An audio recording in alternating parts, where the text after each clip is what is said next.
Mapagpalang araw po sa ating lahat. Ako po si Brother Ramel Ralios, nakasakop ng JSMI International. Nandito po tayo ngayon sa 10-minute devotion kung saan tayo po ay magbabad sa salita ng Diyos, mapuspos ng kanyang presensya at lumago sa pananampalataya.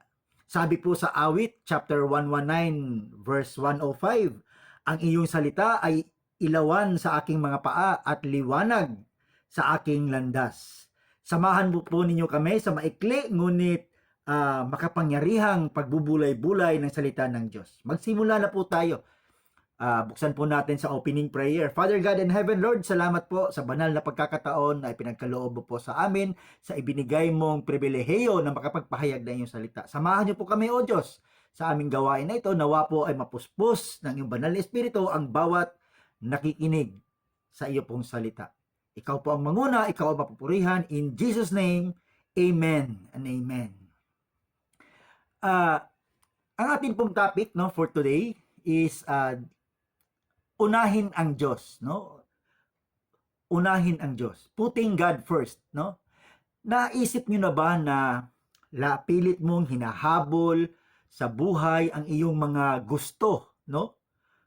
At habang hinahabol mo yun, naisip mo na hindi ka nagtagumpay, nagkaroon ka ng frustration, disappointment, Siguro, iniisip natin na kapag nasa tamang mga pagkakaibigan tayo, kapag tayo ay nakamit ang ating mga mithiin, or ang mga masayang mga karanasan ay siyang magpapaligaya sa atin, Ngunit, nung maangkin natin ang lahat ng yun, kulang, hindi nangyari, Kung nararamdaman mo ang isang ganito, hindi ka nag-iisa, sapagkat meron talagang mas magandang paraan, Ang unang hakbang po upang magtayo ng isang buhay na totoong lumalaganap, ay ang pagdesisyon na unahin ang Diyos sa lahat ng bagay araw-araw.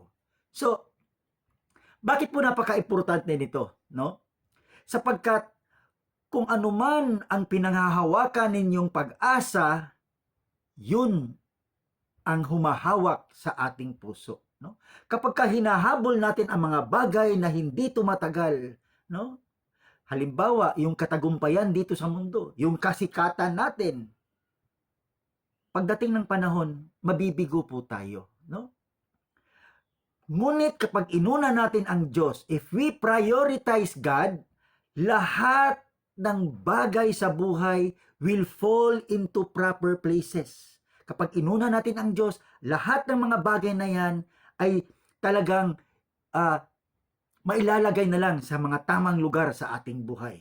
Ano ang sabi ng Matthew chapter 6 verse 21? For where your treasure is, there your heart will be also. Kung saan ang iyong kayamanan naroon, nandun din ang ating puso. So ang pagpili natin na unahin ang Diyos sa lahat ng bagay, ibig sabihin, ginagawa natin siyang ating kayamanan. We are making God as our treasure. We are making God bilang pundasyon ng ating buhay.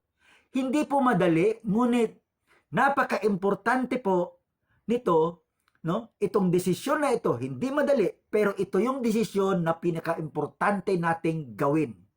The most important decision na maari nating gawin, So, saan niyo po ba inilalagay ang iyong mga pag-asa, Hinahabol ba natin ang mga bagay na panandalian lamang, o inilalagay natin ang ating pagtitiwala sa Diyos, sa kanyang walang hanggang promise sa atin, Yung mga promise ni God sa atin na alam nating tutuparin niya, Tinatayo ba natin ang ating mga buhay sa mga bagay dito sa mundo or sa mga bagay na kinalulugdan ng Diyos? Amen?